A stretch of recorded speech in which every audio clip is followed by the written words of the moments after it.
You're not tuning in with BG from your mobile device, airways, or maybe even your TV. Yeah. The real, the fake, the money, the power, respect. Even tough tops that might just leave you upset. The old, the young, that talk out the side of their neck. What separates just being good from the best? I did what I did, so I really don't have no regrets. Maybe real estate, cause we got a lot to address. Giving people their flowers before they get put to rest. If we disagree, just know that I still want you blessed. Hey, Dad. What's up? What we talking about?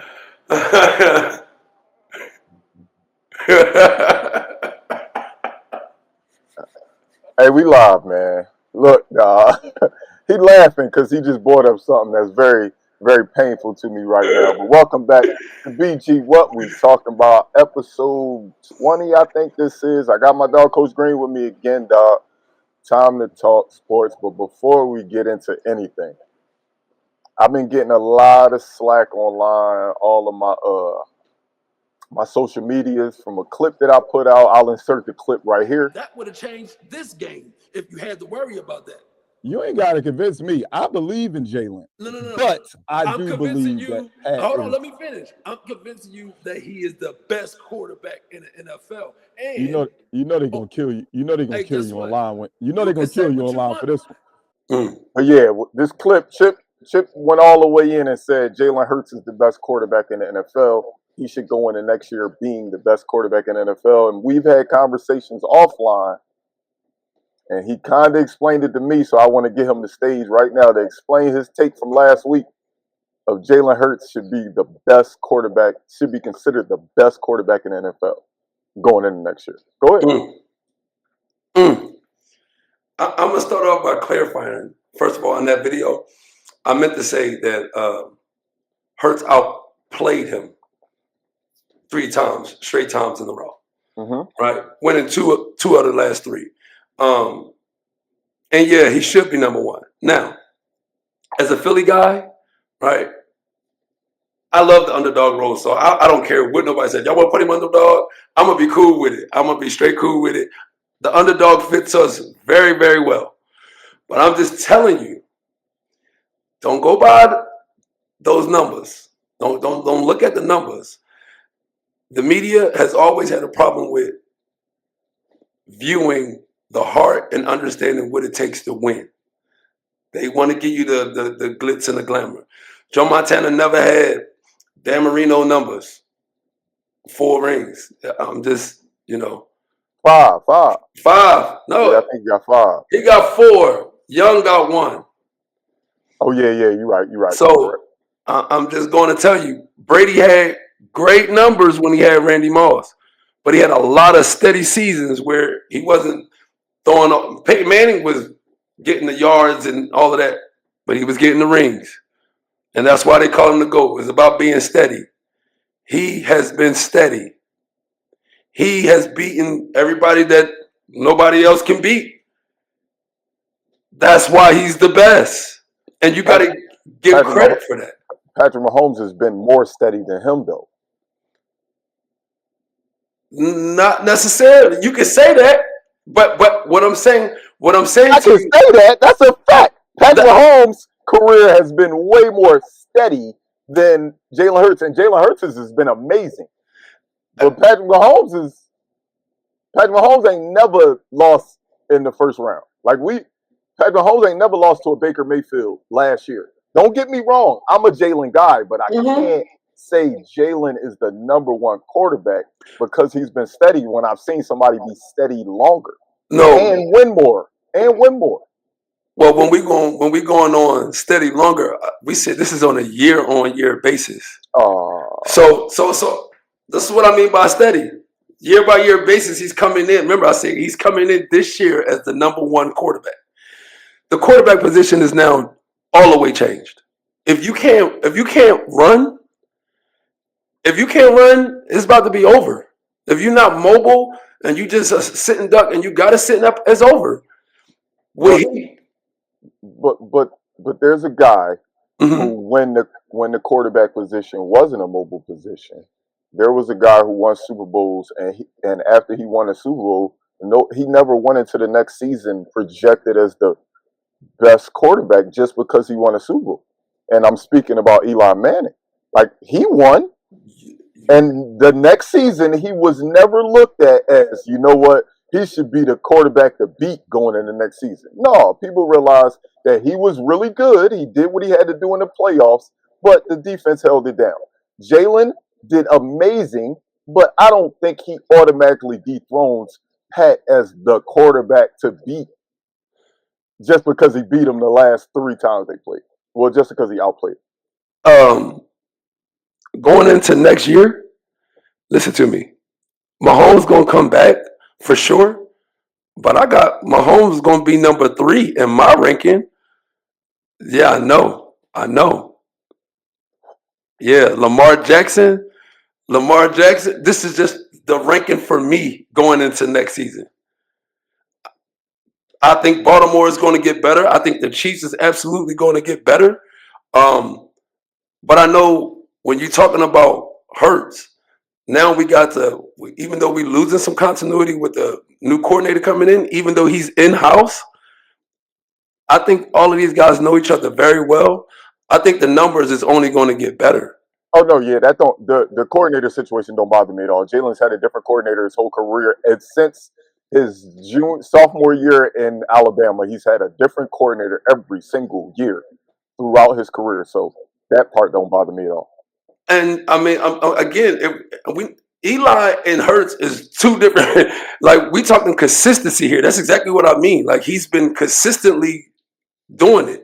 He went to a Super Bowl, and then we go 10-0. Like, we came out and jumped out. It's going to happen through rough patches and things like that. But when we talking about consistently winning and winning these tough games, hey, he should be number 1.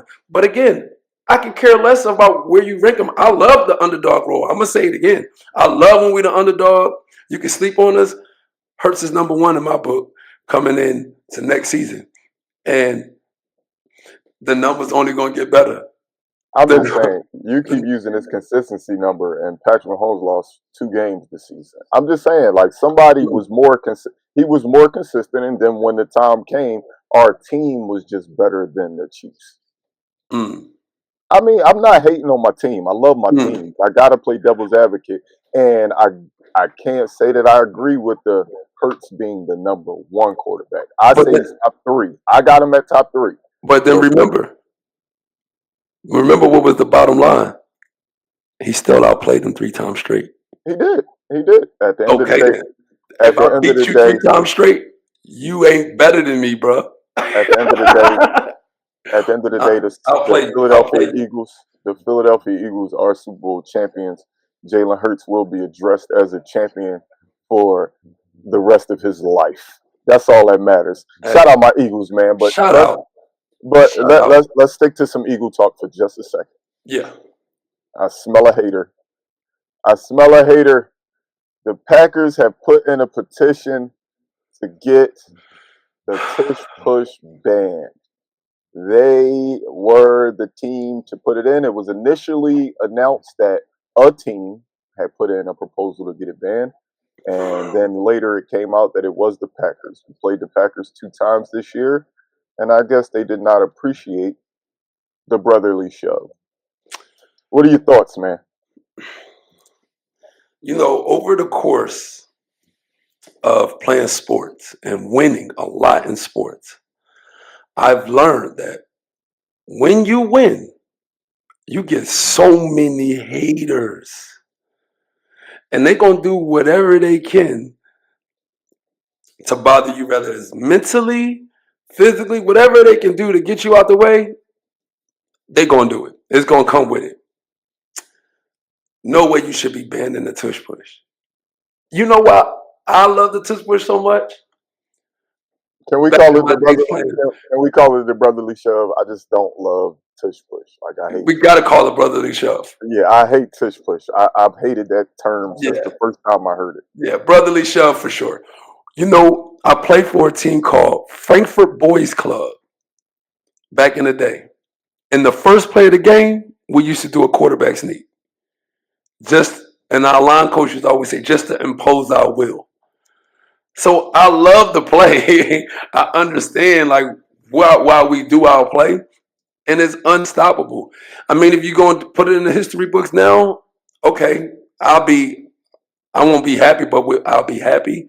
But I seen it when Jones was acting like his neck was hurt in the Super Bowl, just showing us, that we really was tagging him when we did the brotherly shove. He was acting like his neck was hurt. So that it's more than them.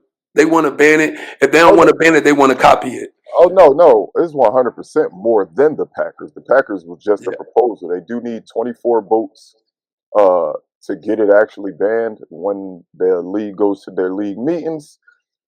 And I could see it being a high vote, like 20, 22 teams, but I don't think enough teams will vote for it, and I think it'll be back. I don't understand what the problem is. Like, I don't get, like, it's last time I checked, football was a physical sport, very physical sport.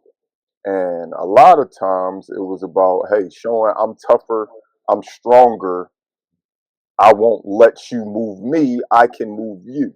I mean, that's just what football has always been. Me move forward, you move backwards. If me move forward, you move backwards, I win. Both sides of the ball. Defense wants to move you backwards, you want to move forward. Everybody's trying to move forward. So I thought that was the purpose. And it's not my fault that my quarterback squat 760 and my running back squat like 960. It's not my fault. Build y'all teams better. Maybe y'all need a quarterback that can do it. Because we've seen it's not the term. They can't use the term it's unstoppable because we've seen teams fail. Right. Like I said, they showed a split screen of right before the Super Bowl of Josh Allen trying to do it and terribly doing it against the Chiefs. And everybody's saying, that's not how you do the tush push. It's not our fault that we mastered a play. I was about to tell you, being as though that we used to do it on the first play of the game, we practice it a lot. Like, that was the tone setter for practice. You had to know your step-by-step routine and how we wedge together, how you line up, your snap canes. We had to do that. Mind you. That's what everything. We mastered, like I said, we mastered a play, and now teams don't like that. We mastered it, and nobody else has. Nobody else has. That's all it boils down to. Yeah, I've seen a couple teams copycat it, put they tight in there. You do what you got to do. You got to get the yard. It is what it is. It's football. Let's play. That's how I feel, man. Look, if you could do it, you wouldn't be complaining about it. I'm sorry that your team wasn't built as well as mine. Sorry.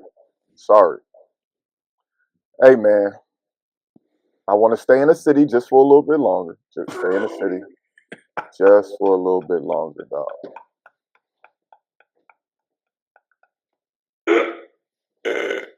For those of y'all that don't know, well, I mean, I'm pretty sure everybody here knows. Yeah, I mean, I'm a part of another podcast, Eat Sleep Sixers.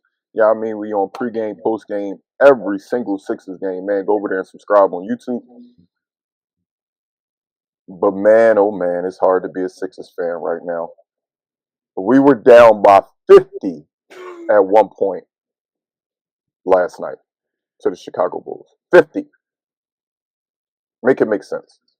What do you mean? You really need me to make that make sense? Yeah, please.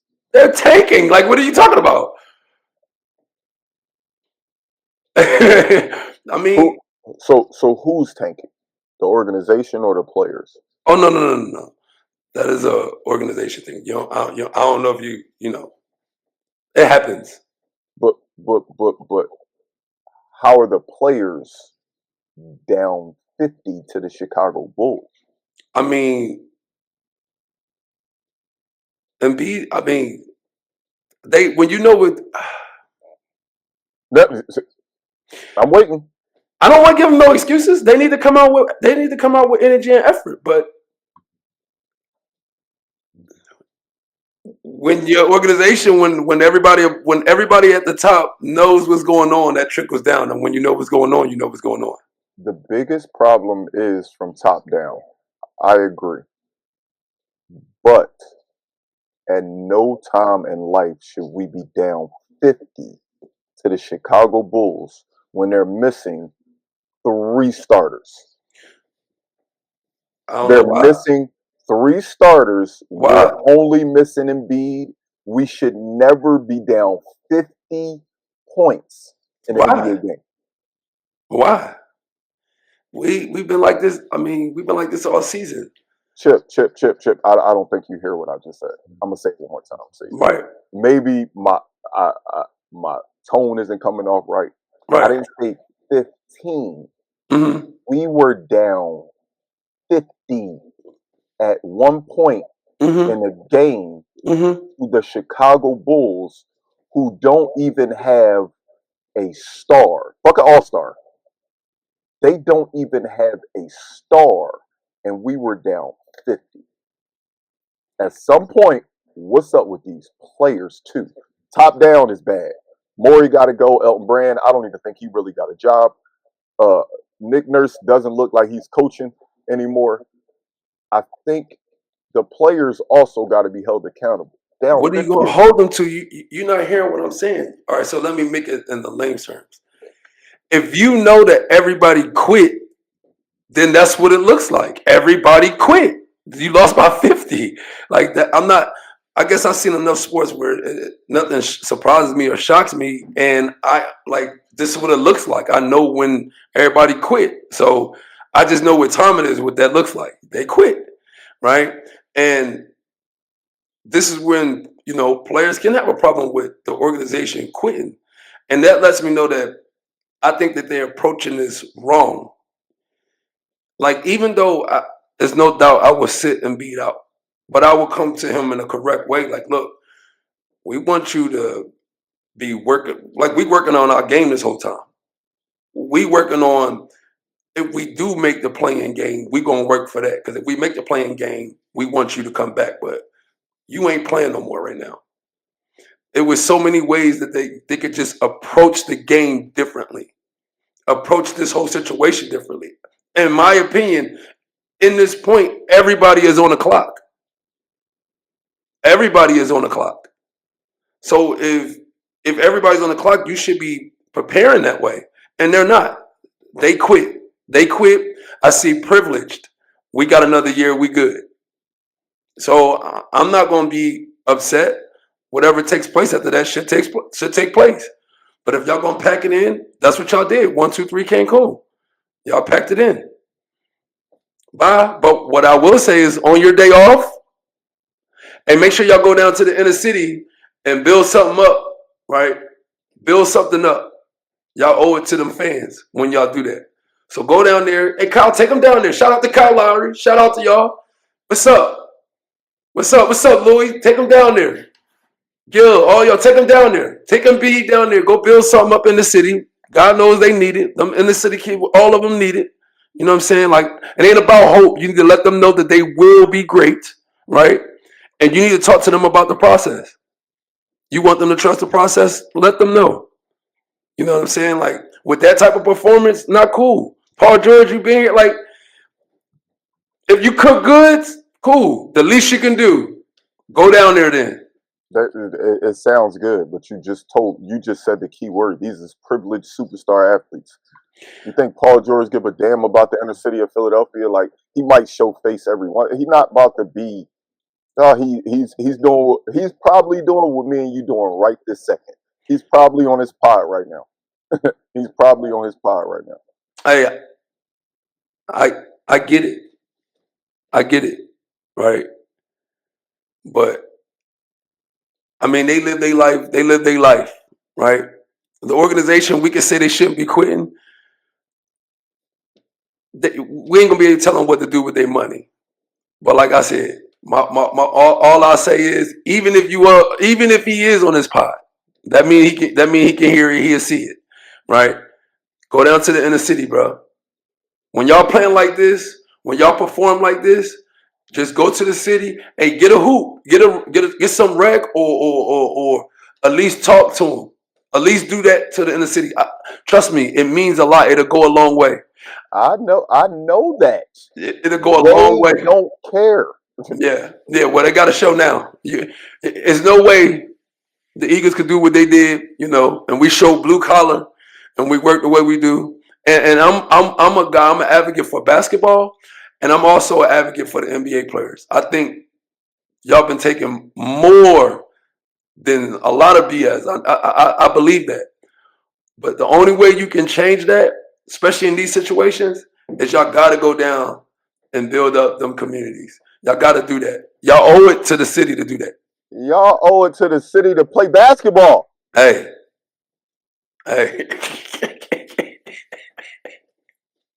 We maxed these dudes out. Ain't no quitting. They quit. Like how you quit? You got maxed out.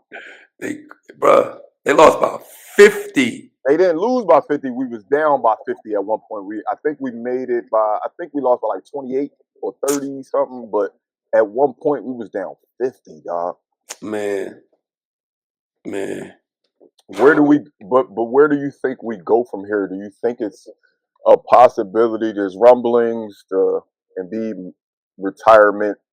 I think that was more of a people just throwing it out there. Hey, we think he should retire. He's getting another second, third, fourth opinion on his knee. Do you think he retires? Do you think it's possible for us to move him? Is it possible to move PG? My answer is no. I think they're both very untradeable because of their contracts, even though they're ultra talented. No competent GM is taking Paul George's contract right now with the production. The production doesn't match the contract and the age. It just doesn't make sense. So do you think there's any bright spot to the future of what Philadelphia can do?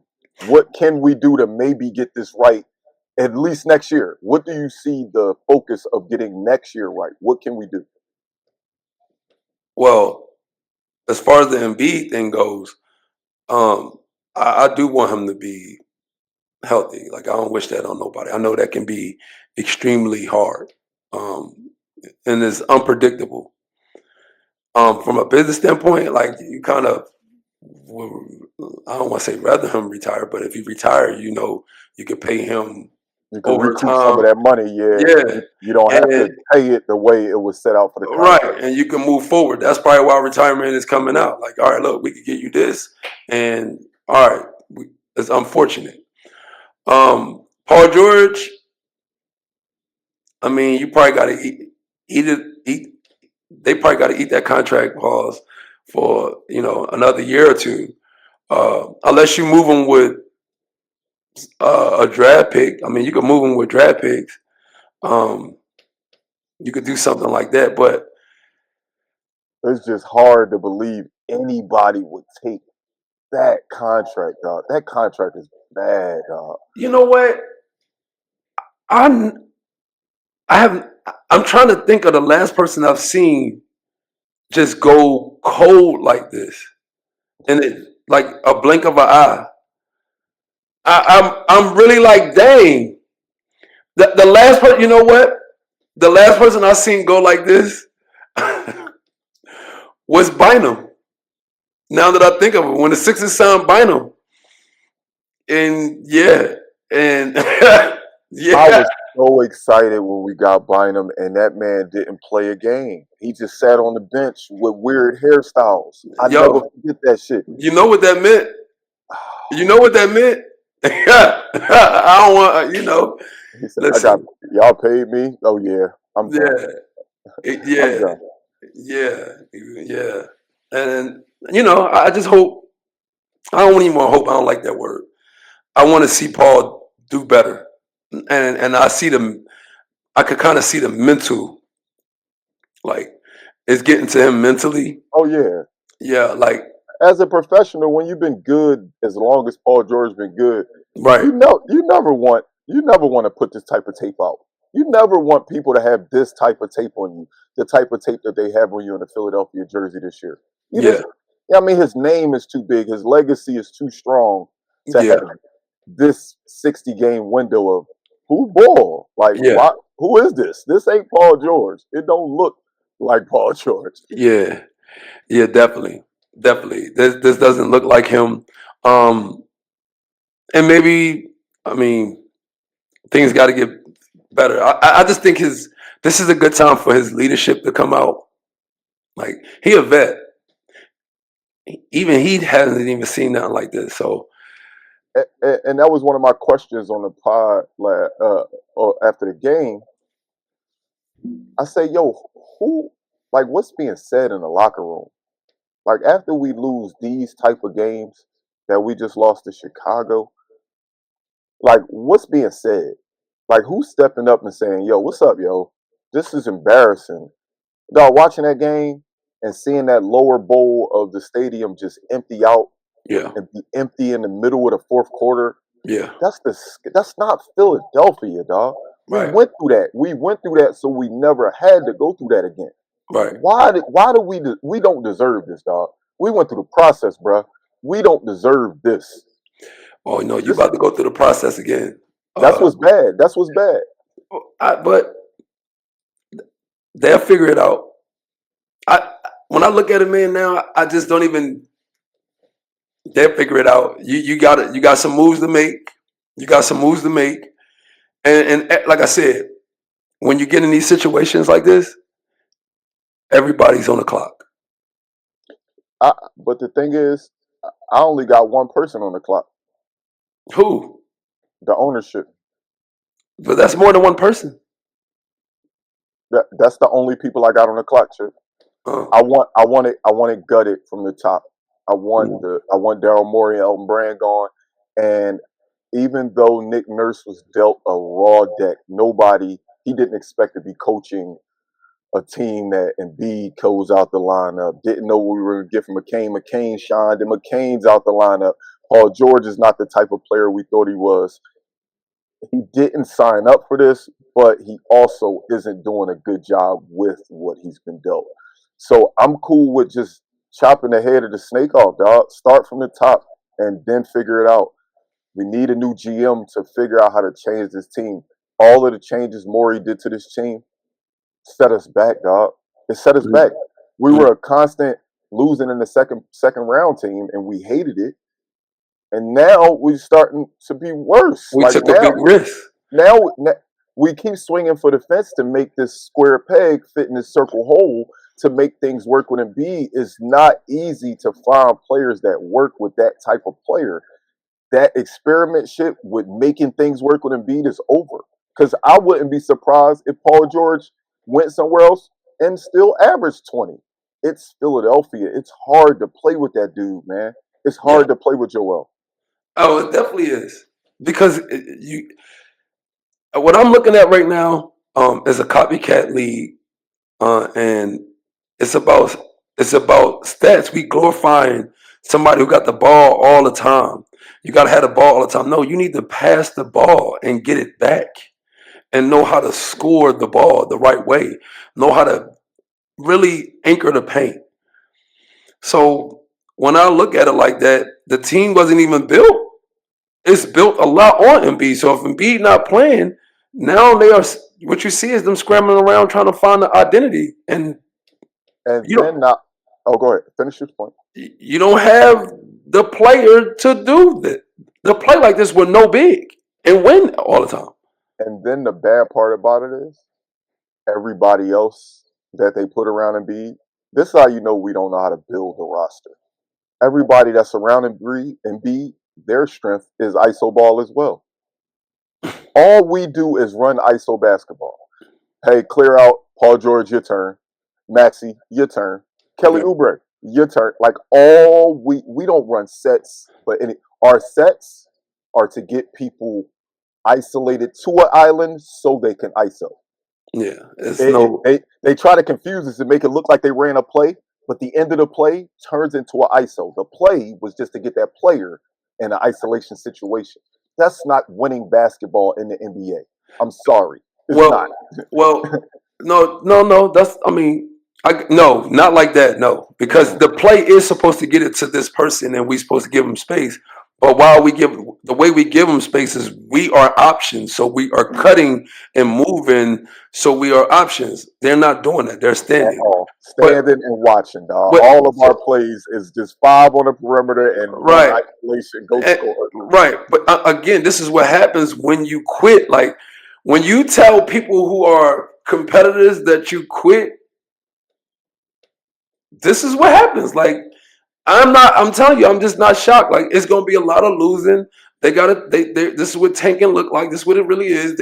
If you want to make it competitive and then you sub certain people out at the end of a game and they still lose, I don't like that way neither. So it is what it is. You're gonna bomb it however y'all bomb it. Yo, tanking with 3 max players is insane, yo. Yo, I agree with you. I do think we're tanking, but just thinking about that statement, tanking when you have 3 max players is insane. But it's not insane to them. This is where this is what I mean by the players are taking so much flack. Like you have no idea. They are playing a whole different game. They take no. I don't even like tanking. I don't even like tanking. I hope you don't. Who does? But the owners love it. The owners love it. Oh, we not a real contender. Tank.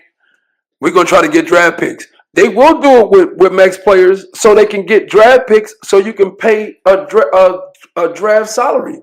But hear me out, Chip. That's why I think you missed my point earlier. I hear that part from the owners. Right. But why are the players down 50? Hear me out. The owners and the GM didn't make the moves at the trade deadline to say, hey, we tanking.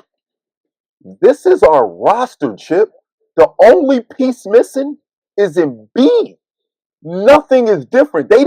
We haven't put a tank roster on the court. We're playing our roster regularly, just missing our best player. Don't get me wrong, missing our best player is huge. But this is our team looking like dog shit. Right. But again, what we said was, it's so much built around him. It's just give him the ball. You are seeing that. So when you're missing him, who are you giving the ball to? Chip, we have 2 max players on this roster. Who have the ability to go off when he is on the court. I've seen Paul George go off without him on the court. I've seen Tyrese Maxey go off without him on the court. Separately. Oh, so that they can't figure it out between them 2 now. They can't figure out enough. They're not making enough winning plays. But what I will say about Maxey is I love everything Maxey is saying. Matter of fact, shout out to Maxey. Maxey, he the one. Maxey is the one. I'm a huge Maxey fan. You the one that need to get down to the inner city. You the one. You from Garland? Yeah. You the one. I'm glad I said his name. Like, yeah, you the one. You the one. Maxey is the one. I remember when AI first came, and it was a lot of transitioning. If you remember, we was losing. AI used to come to the inner city. There's a reason why I'm telling y'all to come to the inner city. AI used to come to the inner city, baby. AI was outside though. Like AI was in the inner city because AI was just was an inner city kid. Like these. No. Maxey from Garland. Maxey from Garland. Maxey, no. Hey, get with Gil. Let him take him down there. Take him down there. Kyle, take him down there. Take him down there. Maxey is the one. And what I'm saying is, when y'all do turn it around, and you don't put that love in there, right? Because they're gonna help y'all turn it around if y'all put the love in there. They're gonna help y'all turn it around. The fans gonna come out and they're going. I'm telling you. But y'all gotta go. Y'all gotta go through the city. Y'all gotta show your face in the city. Y'all gotta bring this. I'm gonna give y'all a timeline. I'm not gonna disagree with Chip. I'm just gonna give y'all a timeline. Hold up. I'm getting a lot of feedback from you. Let me mute you up real quick. Let me talk to y'all for 1 second. Y'all can go to the inner city in the summertime. When you got 20 wins, stay out the city. Take your ass to the gym and get better. Because this is disgusting. Go in the summertime. I love my city. I want y'all there in the summertime.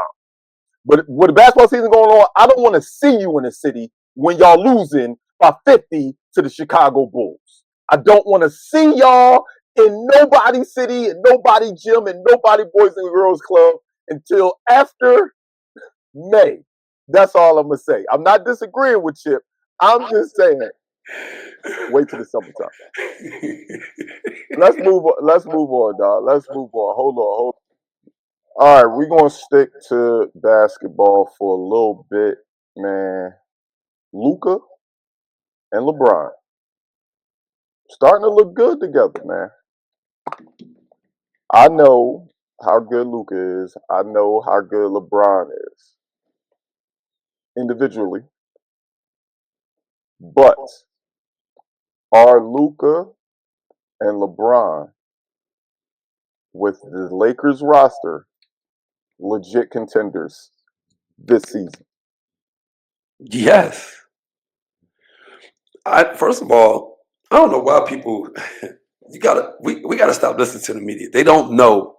I asked the question. I wasn't saying I said they aren't. If you watch the Olympics, right? You know Brown was still the best player in the Olympics, period, right? Like, he was the one who could take over a game. He was the one that can guard anybody on the floor. Hence, he had to guard Joker. He only had 14 points, right?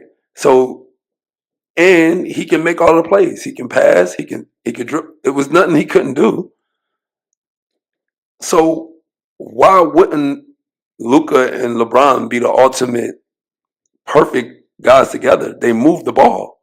I hear you. Reeves passed the ball. They all know how to score, pass. I said, are they legit contenders with these teammates?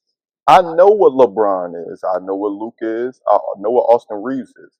But is the Lakers roster constructed to compete for a champion? The roster, not LeBron and LUKA.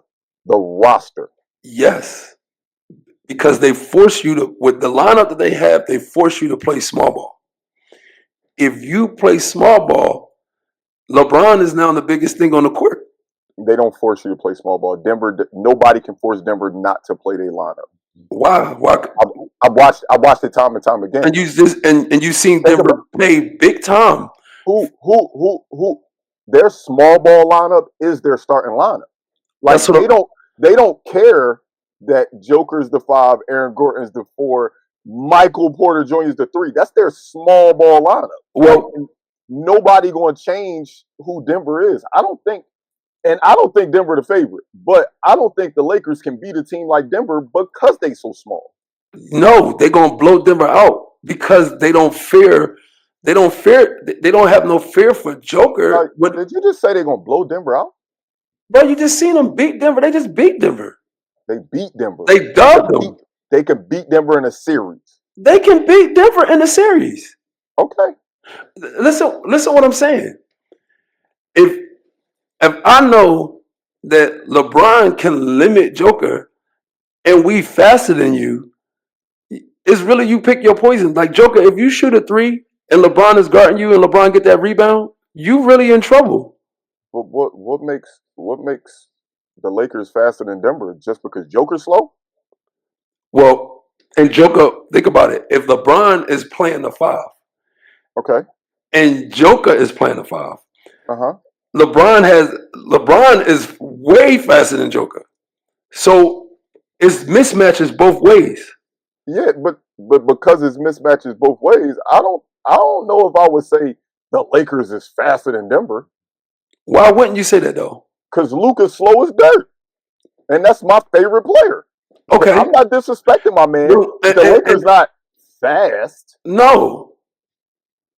And when we say, how do I want to say this? I don't think they play with. I wouldn't say they play with crazy pace. The Lakers want to play half court. Right, but when we say pace, when I say pace, that don't mean how fast you is. It can mean nonstop. It's nonstop. It's nonstop. It's the ball movement, the pace of the ball, not the players. They move the ball with pace. The Lakers don't move the ball with better pace than Denver. We're talking about one of the best ball movement teams in the league. No, you talking about one person.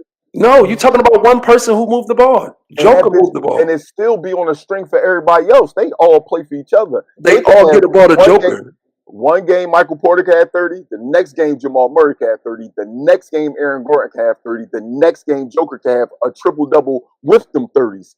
I just don't think the Lakers, they have two people that do that, and then that's it. No. But you're looking at it. You have one person who distributes to everybody. Joker distributes to everybody. Everything is going to go through Joker.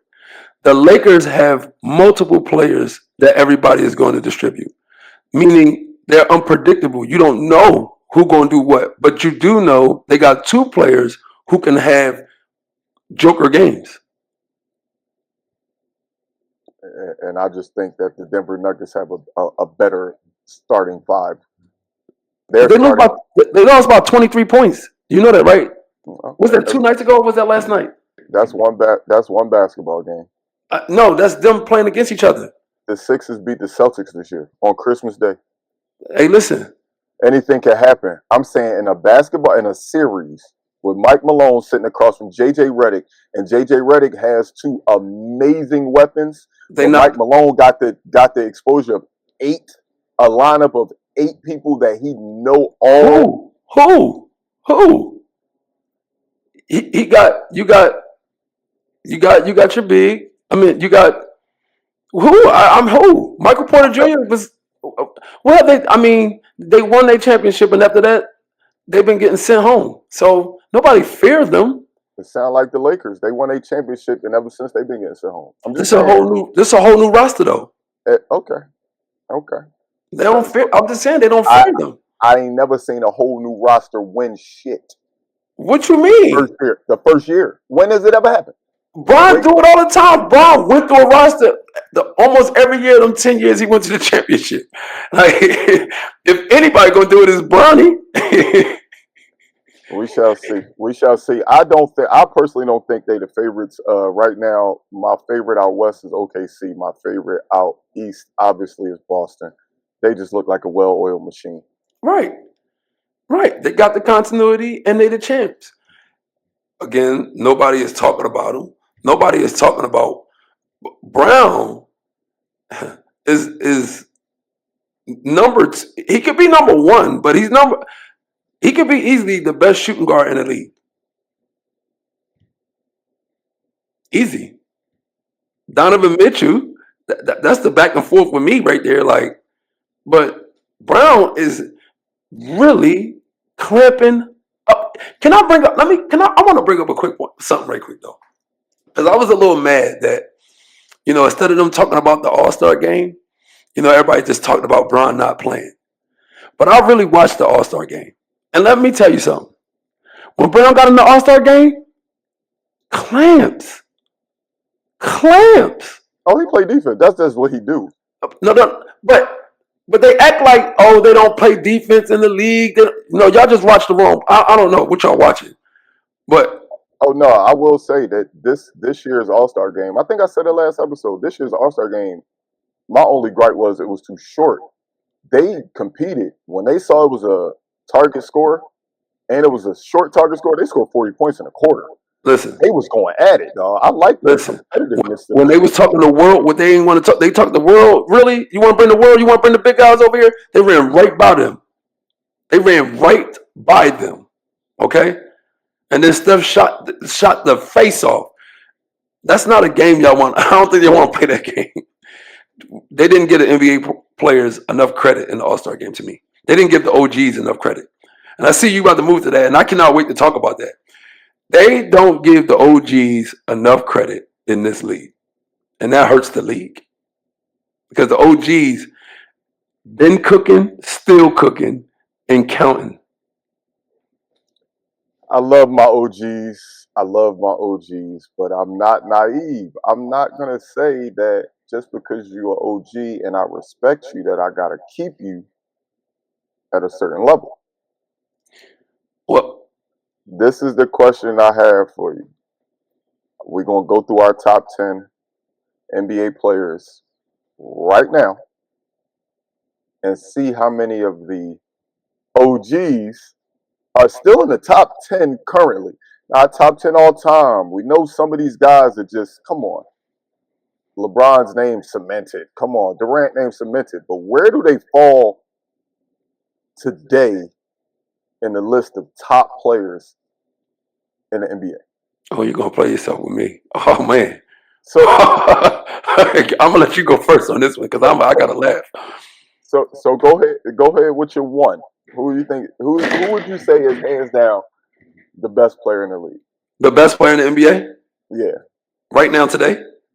I already know who your number one is. I already know who it is. Jason Tatum?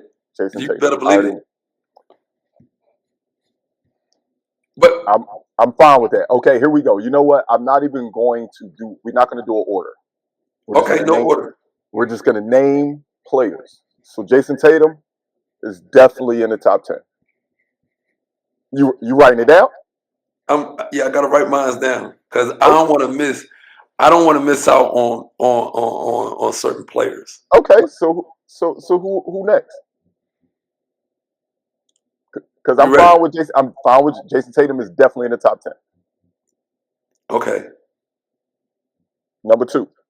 Not in no order, but he's definitely in the top 10. LeBron James. So are you saying that is your order though? You saying he's the second best player in the league? I like how you asked me this. I'm just wondering because the way you said it, like it's like you had him at 2 in your mind. All right, so this is my thing. This is my thing though. When we be talking about the best players in the league, right, and we talking about the OGs, and then we'll talk about like somebody like Joker, right?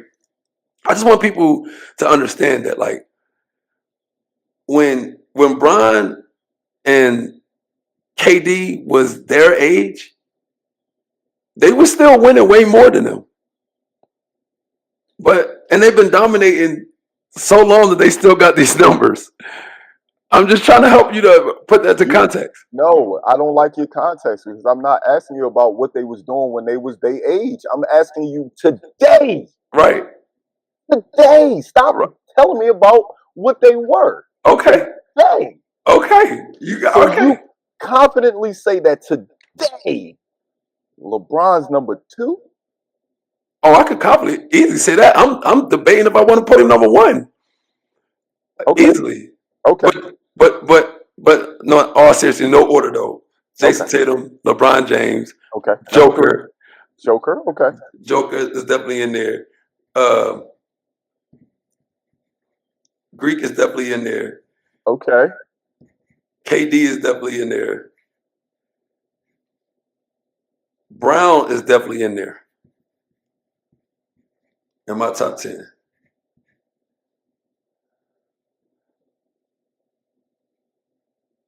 It gets tricky.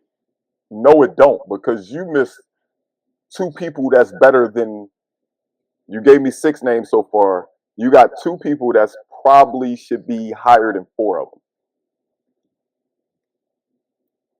So go ahead, continue. I am.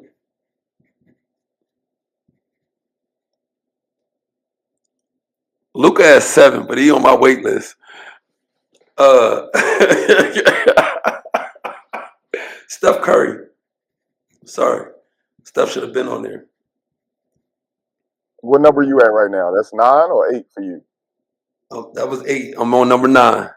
And so I asked this question because and you're playing right into it. You got a lot of OGs there. Oh yeah. And I'm gonna wait for you to get to 10. I'm gonna wait for you to get to 10 then. Okay. Yeah, because I know where you're going with this.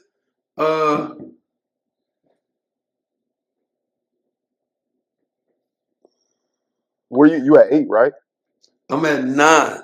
Ooh, you only got 1 player left? I got 2 players left. So I got 8 that I got down. I got 2 players left. I'm going Ant-Man. And number 10. I can't believe you. I can't believe this. This is disrespectful. To who? Jason Tatum?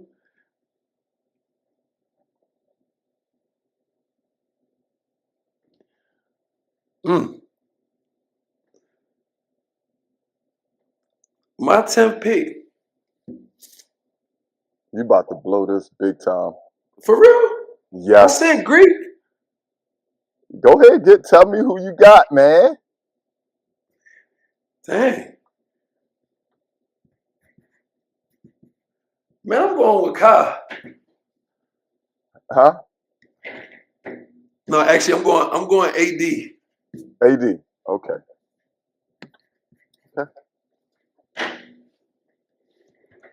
So you put a whole lot of OGs on your list. Oh yeah. Put a whole lot of OGs on your list, and now I'm about to see if I can remove some OGs from your list. Okay. You got your list in front of you, right? Yep. Donovan Mitchell doesn't belong in that top 10? With the way he's affecting winning, the way he's locked in this year? Does he not belong there? Absolutely. Okay.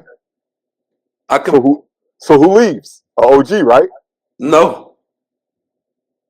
Who leaves? If I would have replaced anybody, it would have been Ant-Man. Okay. And SGA actually. Let me cook, because you left off the MVP. You didn't even say Shea yet. Yeah, I didn't say Shea. Like, I couldn't believe you got to 10 and didn't mention who is the best. He is the best player. He might be better than Tatum. That's who 1 and 2 should be. Hey, I completely dropped the ball on SGA. That was not my intentions. My intentions was to mess with you with the OGs, but I did not mean to miss. I did not mean to miss SGA. My apologies. Shout out to SGA. I did not mean to miss that. I straight dropped the ball with that. I straight dropped the ball thinking about Greek on that one. That's on me. That's on me. When I think about my top 10 list currently, I lose a lot of my OGs because of Donovan Mitchell's, because of Jalen Brunson, because of Shai Gilgeous-Alexander. Like, these guys are affecting winning and putting up the same stats as the OGs right now. The OGs are getting that nod because they're OGs. No. At some point, we gotta say Shai Gilgeous-Alexander might be the second best player in the league. No, Shai Gilgeous. You just took Ant out when I brought up the extra player. Who was my extra? Donovan Mitchell. How did you not take out Anthony Davis? How did you not take out another OG that you had? No. Anthony Davis, being as though that he's hurt, he should come out. Anthony Davis playing, he's top 10. So if we going playing, then I'll throw another name at you. Why is Cat or Jalen Brunson not in your top 10? Because of his past. I'm talking about right now. No. I'm about to give you the point. They are 0-9. Hold on. They are 0-9 against top contending teams. 0-9. Shut up. So right now, when you get numbers in the regular season and you doing it against not so contender teams, cool. When we see them playoffs, we know we gonna see what's up, right? Brunson did have a classic playoffs last year, and he did have it when he was with Dallas. But nevertheless, it's not like none of these guys that's on this list yet. Is Ja Morant not a top 10 player right now? Hey, number 3 in the West, and he is the leader. Hey, and he been balling, but he ain't playing a lot of games this season. He's already missed a lot of games this season to not be a top 10 player. So, but Ja is must-see TV. Shout out to Ja. He's must-see TV. And they definitely contenders in the West. Oh, for sure. Yeah. But I dropped the ball with SGA. I want to make that clear. I couldn't believe that SGA. Yeah, no, I definitely. I was really trying to mess around with that one, and I dropped. I fumbled on that one. Definitely got to get that one back. Is 1B still top? Is 1B top 10? Top 10 what? Players in the NBA. No. Yes, he is. No, he got top 10. He got top 10 potential. He top 10 in the NBA. No. Chip. What? Y'all don't be looking at winning. I be looking at winning. Like, you got to be winning. I'm sorry. I'll be hard till you win. You talking about winning, you left off Shea and Donovan Mitchell. I didn't mean, no. Shea, I didn't mean. Donovan Mitchell, it was It's between him and 47 Ant-Man. and 10. And you know what? 10. Guess what? I won't argue with you over him. I'm not arguing. Like, I love Spider. Like, shout out to Spider. Like, you balling. Like, I'm not. Did you see what he did to Gilly, bro? Yeah. Oh my God. Gilly said, this is Gilly problem is, this is Gil problem. I don't want to get off topic, but this Gil problem. Gil's super tough. Like, he's super tough. yes. If he can see the rim, just like you, left-handed, beautiful shot is going in. Yeah. And he can beat most average guys and some NBA level players if they not playing hard. But this is a super duper star. He found out the hard way. It's different for them type, like them level play. The players that play in the All-Star game, right, is different type of basketball players. Like, they the type that could go in the gym by themselves and not touch the rim for an hour. Like, literally will sit there and make 150 mid-ranges in a row, like, and not touch the rim. Like, that's the level of them superstar players at. Gilly, chill. Keep on battling rappers. No, like failed NBA players, old NBA, but don't do that to current superstars. You're gonna get embarrassed. But it's not really an embarrassment no more. Like, you know what time it is. When you older, like, I know for me, like, when I walk in the gym, I've been doing it for so long, I've been around it so long. When I walk by somebody, I can feel their energy. And when it's a good energy, good spirit, like, I'm more like, yo, put your shoes on. Let's get in the gym. Let's have some fun. Like, I feel like him going around and talking to guys like that and getting that one-on-one, that's extra fun. Even though he had to find out, like, yo, these youngins got it, like, but that was cool to find out. You just found out it. Ooh, I'm telling you, Youngin nice. Youngin is super nice. That wasn't the type of person you go at. Yeah. You know who else playing? I won't say he is top 10, but playing at a top 10 level. Cade Cunningham, man. Very underrated because of Detroit. I mean, nobody's talked about Detroit since Chauncey Sheed and them left. Nobody gave a damn about Detroit. They've been bad. Cade Cunningham been. Who been? Yo. I'm not saying he top 10 though, but no. He right outside. He right. He like, yo, can I come over there? That's what he talking about right now. Shout out to Bickerstaff, yo. Bickerstaff, like, he went over there. They got him out of Cleveland. He goes to Detroit. And he just ignites these youngins. And Cade Cunningham is the real deal. 6'8". Hey, he getting to it. He getting to his spots. I like his maturity. Youngin is a bucket. A whole bucket and some, and I like the way he distributes the ball. And everybody buying in. He got veteran leadership. And let me just say this. I don't want to say Philly was wrong about Tobias.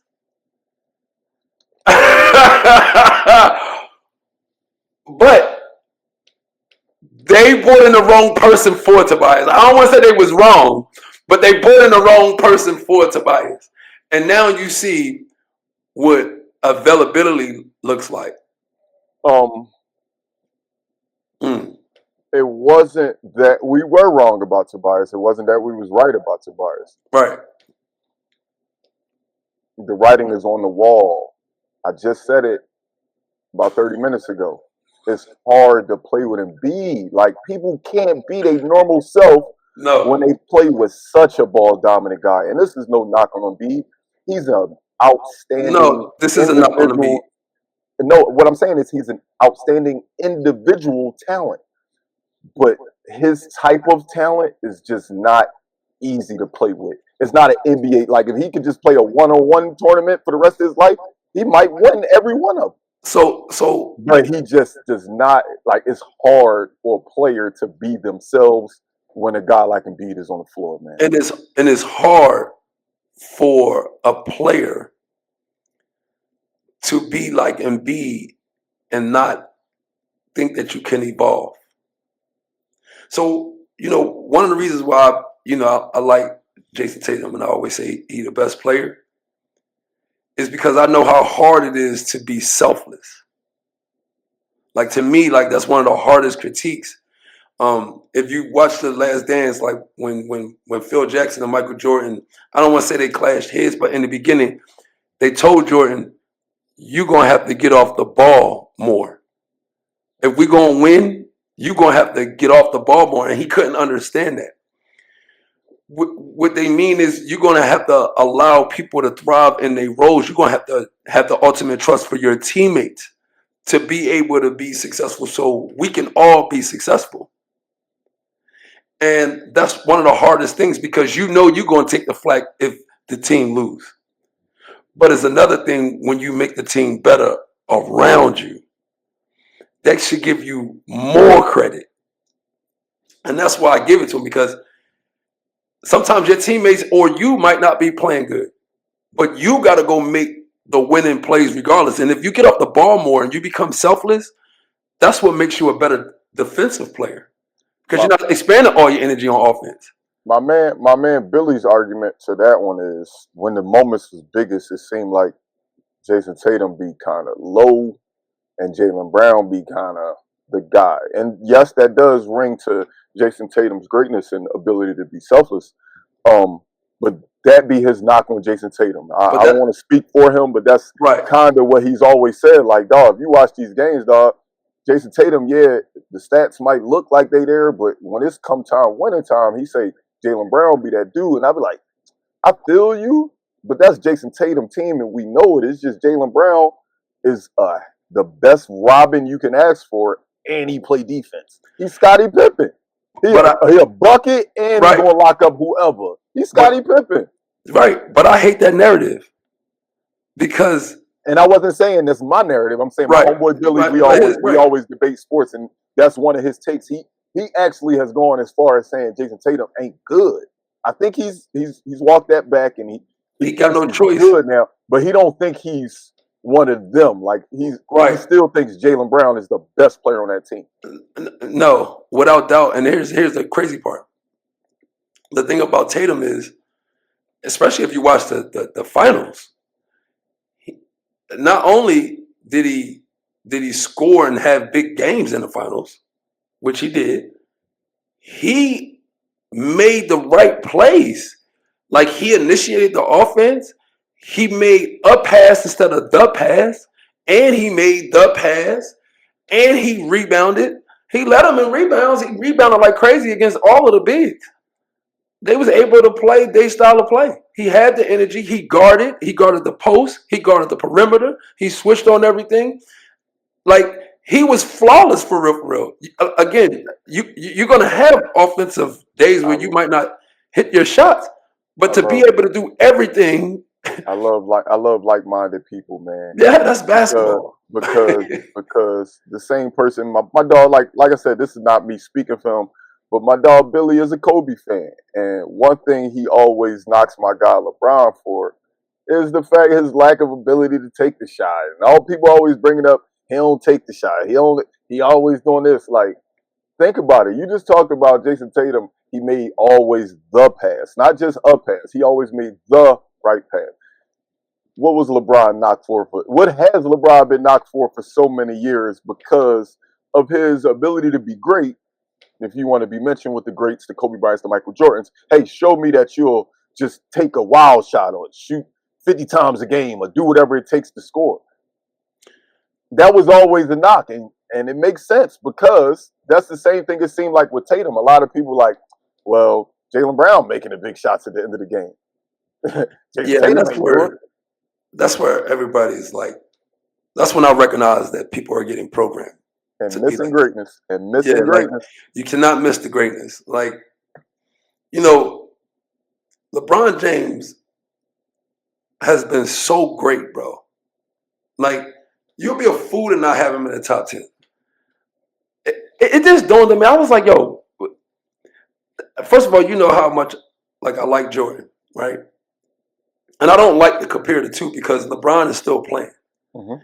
And I can't tell you how crazy you're going to look when you look around and he done messed around and played 28 years in the league and got 5 or 6 rings, and y'all going to look stupid because he's capable of doing that, right? And I don't care how long I don't care how long he plays. In fact, the longer he plays is a testament to his greatness.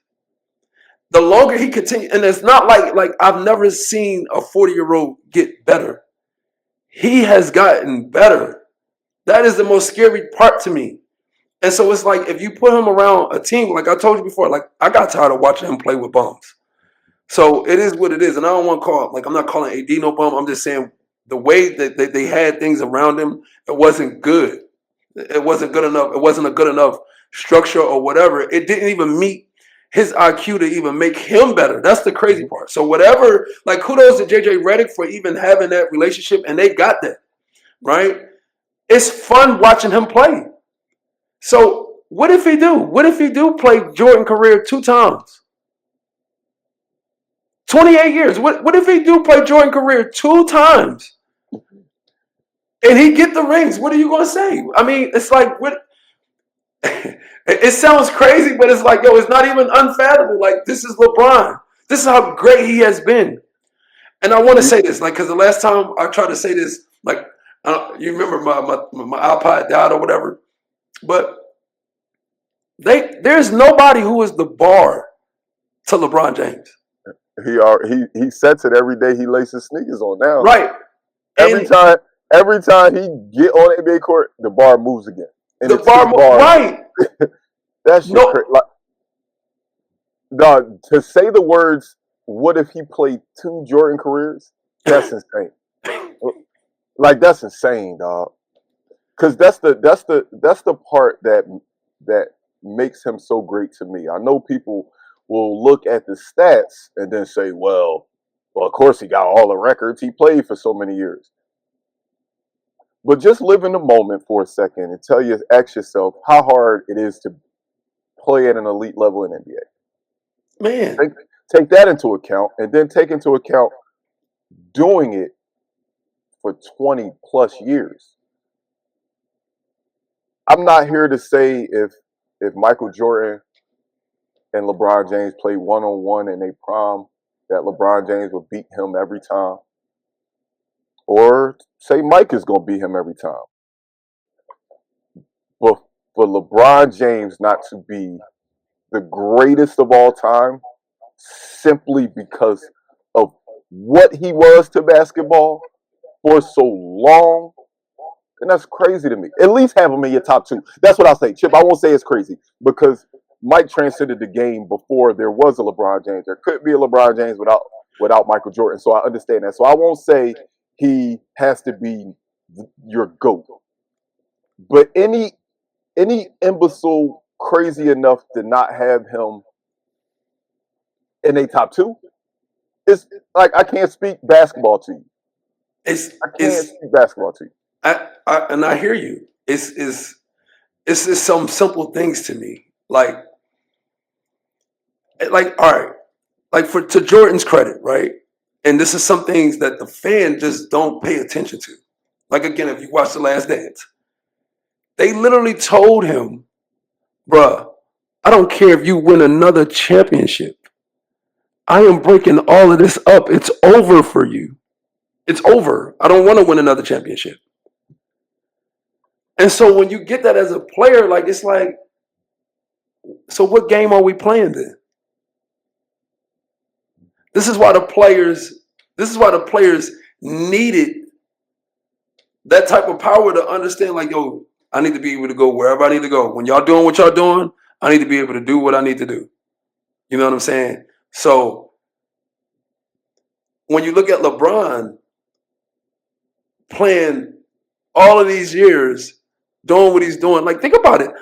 Guys like Barkley, Reggie Miller, when they was 35, 30. They was done. It was night. You seeing guys, you seeing KD balling. You seeing the OGs, you see Steph balling. They don't like they really get to it. Bron is really getting to it at 40. While we're seeing probably the best crop of talent we've ever seen. You ever seen. They right there with them still. They still like Greek, the league never seen a Greek. You hear me? The NBA did not see a Greek. And you got this. You got the closest thing you seen to Greek was a Shaq dominant, but you ain't never see it moving like this on the court. And you got this. Meanwhile, Bron's sitting there like, what? I can slow that down. I can slow that down. KD, I can slow that down and get buckets on it. They different. This group. This like Isaiah Thomas still being tough when AI came in the league, right? Yes. You're going to meet your match. You're going to meet your match. Thomas still being tough in 1996 when AI came in the league. You're going to meet your match, youngin. You're going to get what you're looking for. You know what I'm saying? And it's like that in the league. And I don't like the older players. That's just the disconnect. That goes to the disconnect from the OGs to the youngins, right? And I feel like OGs, if y'all keep staying on these youngins, they're not going to respect y'all.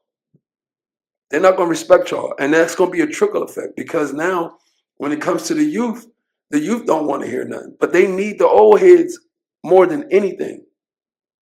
Youngins, y'all need the old heads. And old heads, we got to be better. Yes, we can critique them, but we got to say when they great, man. Like, LeBron has been great, bro. And you got to respect that. And it's no bar for him. No bar.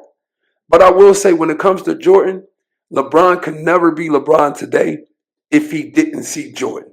100%. Period. That's why I don't compare him. Jordan did exactly what he was supposed to do.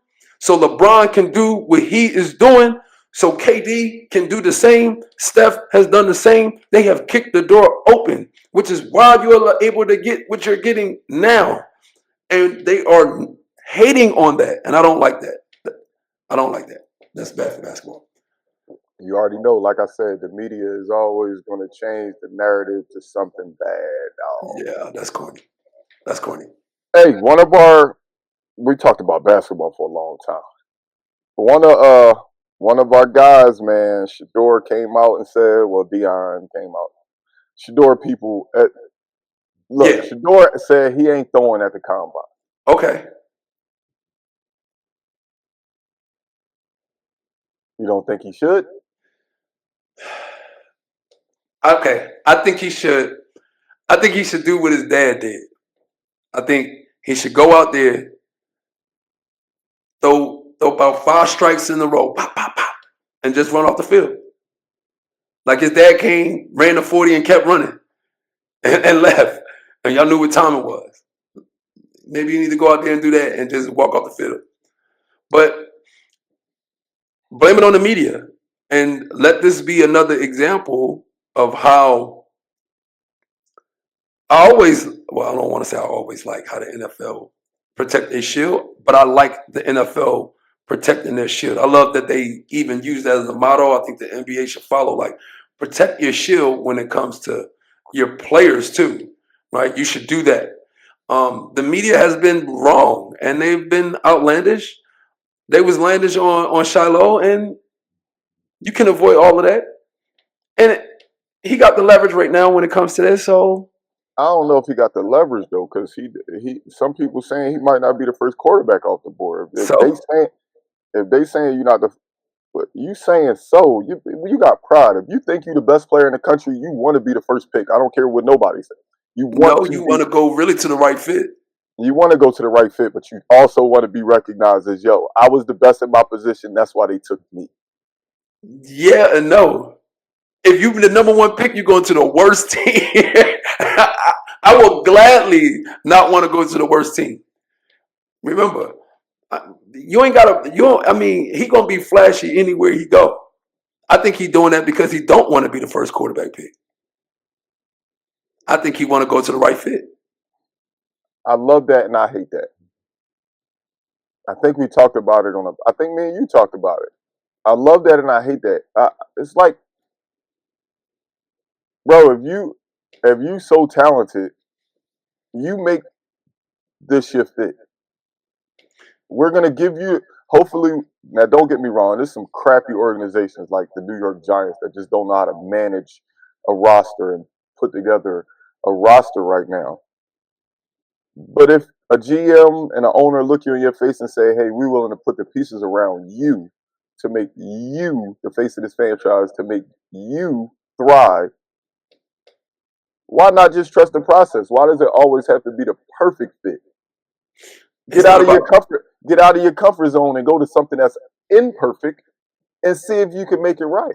No, Like every other rookie quarterback does. This not every other rookie quarterback. This is the same as Manning family quarterback.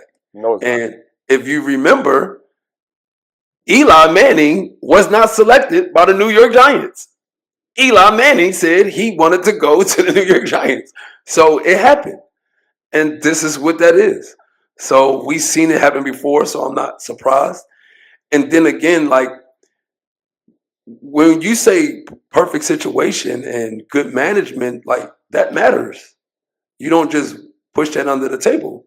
So if people got good faith in you, and he didn't say that he wouldn't interview with them, I mean, you're going to get to know him. You know what he is. You got the tape. You know what he's capable of. That's up to you. But now the media cannot,